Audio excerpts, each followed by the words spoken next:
একটি অদৃশ্য আলো, যা মানুষ দেখে না কিন্তু ফেরেশতারা চিনে ফেলে।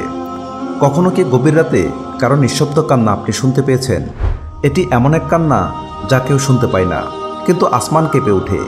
এটি এমন এক অনুশোচনা যা বাহ্যিকভাবে প্রকাশ পায় না, কিন্তু অদৃশ্য জগতে গর্জে ওঠে। মুমিনদের হৃদয়ের গভীরে এমন 7টি চিহ্ন লুকিয়ে থাকে, যেগুলোর অস্তিত্ব হয়তো দুনিয়ার চোখে পড়বে না, কিন্তু আখিরাতের আলো সেই গোপন দাগগুলো থেকেই ফুটে উঠবে। আজকের ভিডিওতে আমরা গভীরভাবে অনুধাবন করব সেই 7টি চিহ্ন, যা একজন মুমিনকে আলাদা করে দেয় বাকিদের থেকে। প্রথম চিহ্ন, গোপনে কান্না শুধু আল্লাহর জন্য। রাত যখন নিস্তব্ধ হয়, আকাশে নেমে আসে নিস্তব্ধতা, তখন মুমিন তার রবের সামনে দাঁড়ায়। তার চোখে অশ্রু এবং হৃদয়ে ব্যাকুলতা। এই কান্না মানুষের সামনে নয়, এই কান্না কেবল তার রবের সামনে। সে কাউকে দেখাতে চায় না তার ব্যথা, তার অপরাধবোধ এবং তার ভালোবাসা। এই কান্না হতে পারে একটি নির্দিষ্ট পাপের জন্য, যা সে বারবার মনে করে। হতে পারে কোনো চাওয়া পূরণ না হওয়ার জন্য, যা সে শুধু আল্লাহর কাছেই চেয়েছে। আবার কখনো এই কান্না কোনো কারণ ছাড়াও আসে, শুধু আল্লাহকে ভালোবাসার জন্য।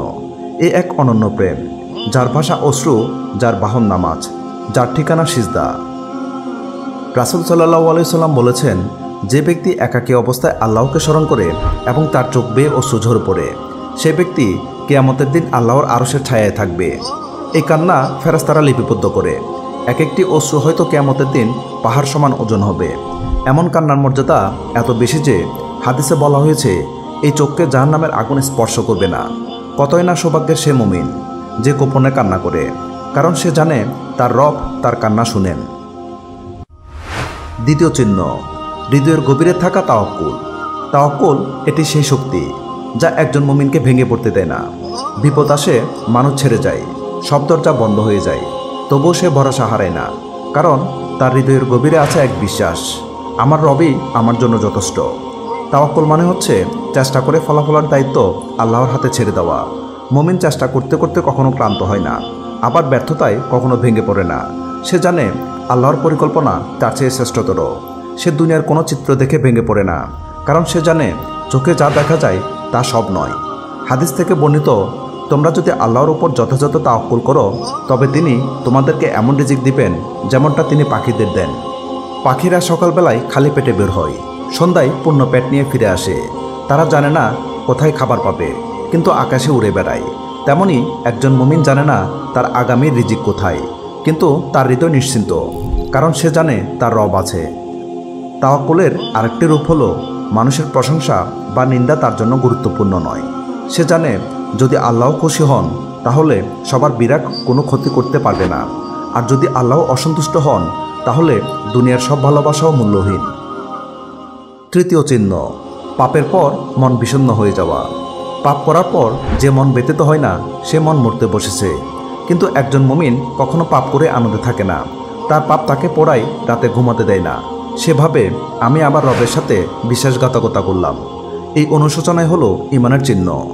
অনেক সময় সে মুখে কিছু বলে না, হাসি মুখে থাকে, কিন্তু ভিতরে আগুন জ্বলছে। সে একা ঘরে বসে ভাবে, আল্লাহ আমাকে এত কিছু দিলেন, আর তা সত্ত্বেও আমি পাপ করলাম। এ ভাবনা তাকে রাত জাগায়, আবার তওবা করায়। সে বারবার ফিরে আসে তার রবের কাছে।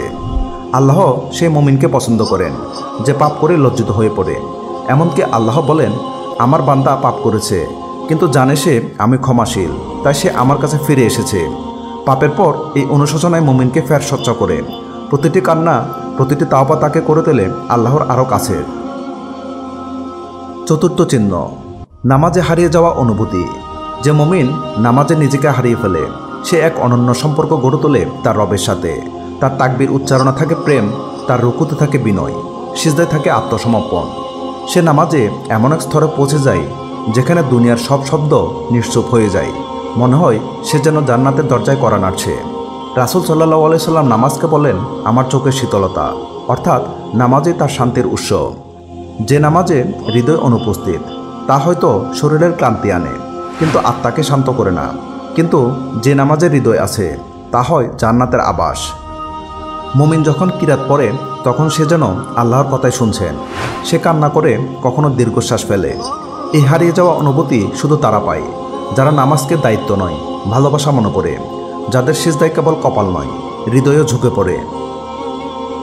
পঞ্চম চিহ্ন, নিজের আমলকে তুচ্ছ মনে করা। যে ব্যক্তি নিজের আমল নিয়ে অহংকার করে সে আল্লাহর নিকট থেকে দূরে সরে যায়, কিন্তু যে ব্যক্তি তার আমলকে তুচ্ছ মনে করে সে আল্লাহর কাছে নত হয়ে আসে। একজন প্রকৃত মুমিন কখনো তার সৎকর্ম নিয়ে গর্ব করে না। সে জানে সে যতটুকুই করেছে তার রবের নিয়ামতের তুলনায় তা কিছুই নয়। সে ভাবে আল্লাহ আমাকে চোখ দিয়েছেন, কণ্ঠ দিয়েছেন, পথ দেখিয়েছেন, আর আমি এতটুকু কাজ করে নিজেকে কী ভাবব। সে তার প্রতিটি ন্যাক কাজের পর মনে করে হয়তো এখানেই আমি রিয়া করে ফেলেছি, হয়তো আমার নিয়ত ঠিক ছিল না। এ ভয় তাকে করে তোলে সতর্ক। সে সবার সামনে কিছু না বলেও নীরবে আল্লাহর জন্য কাজ করে যায়। নিজের নাম, নিজের খ্যাতি, নিজের স্বীকৃতির চাইতে তার কাছে বড় হয়ে ওঠা একটাই জিনিস, আল্লাহ খুশি হয়েছেন কিনা। ষষ্ঠ চিহ্ন, প্রতিবার ভেঙে গেলেও উঠে দাঁড়ানো। জীবনে হতাশা আসবেই, ভেঙে পড়া আসবেই, কিন্তু একজন মুমিন কখনো চিরতরে ভেঙে পড়ে না। সে প্রতিবার কান্না করে আবার উঠে দাঁড়ায়।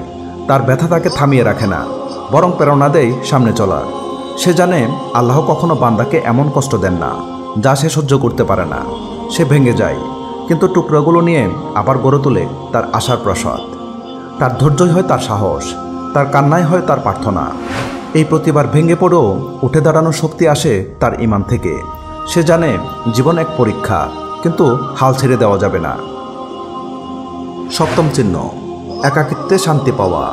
এই পৃথিবীতে অনেকেই একাকিত্বকে অভিশাপ মনে করে, কিন্তু একজন মুমিন জানে একা থাকা মানেই তার রবের সঙ্গে সময় কাটানো। সে যখন একা থাকে তখন তার আত্মা হাঁপ ছেড়ে বাঁচে, কারণ মানুষের ভিড়ে সে যতটুকু ব্যস্ত, আল্লাহর সঙ্গে সে ততটা নিস্তব্ধ। এই একাকিত্ব তার কাছে শুধু নিঃসঙ্গতা নয়, বরং একান্ত সম্পর্কের সময়। সে তখন কোরআন পড়ে, দোয়া করে, কান্না করে এবং নামাজ পড়ে। সে ভিড়ের মাঝে নয়, নির্জনতায় আল্লাহকে বেশি অনুভব করে। রাসূল সাল্লাল্লাহু আলাইহি সাল্লাম বলেছেন, আল্লাহর সে বান্দাকে জান্নাতের সুসংবাদ দাও যে নির্জনে আল্লাহকে স্মরণ করে এবং অশ্রুসিক্ত হয়। এই একাকিত্বের শান্তি একজন মুমিনের অন্তরের প্রশান্তির প্রমাণ। তার কাছে আল্লাহর সান্নিধ্যই শ্রেষ্ঠ সঙ্গ। পরিশেষে এই 7টি চিহ্ন কোনো বাহ্যিক সৌন্দর্যে প্রকাশ পায় না। এগুলো হৃদয়ের ভিতরে জন্ম নেয়, লালিত হয় এবং ধীরে ধীরে একজন মুমিনকে পরিণত করে সেই শ্রেণীর মানুষ যাদের দিকে আল্লাহ নিজেই তাকান, যাদের জন্য ফেরেশতারা ডানা বিছায়, যাদের জন্য জান্নাত প্রতীক্ষা করে। হোক না এই চিহ্নগুলো গোপন, দুনিয়ার চোখে অদৃশ্য, কিন্তু আখিরাতে এসবই হবে উজ্জ্বল আলোকবর্তিকা, যা অন্ধকারের মাঝে আলাদা করে চিনিয়ে দেবে মুমিনকে। এই গোপন চিহ্নগুলোই তো আসলে একজন মুমিনের সত্যিকারের পরিচয়, যেখানে কান্না, ভালোবাসা, তাওয়াক্কুল, অনুশোচনা, বিনয় সব মিলেমিশে তৈরি হয় এক অনন্য আত্মা।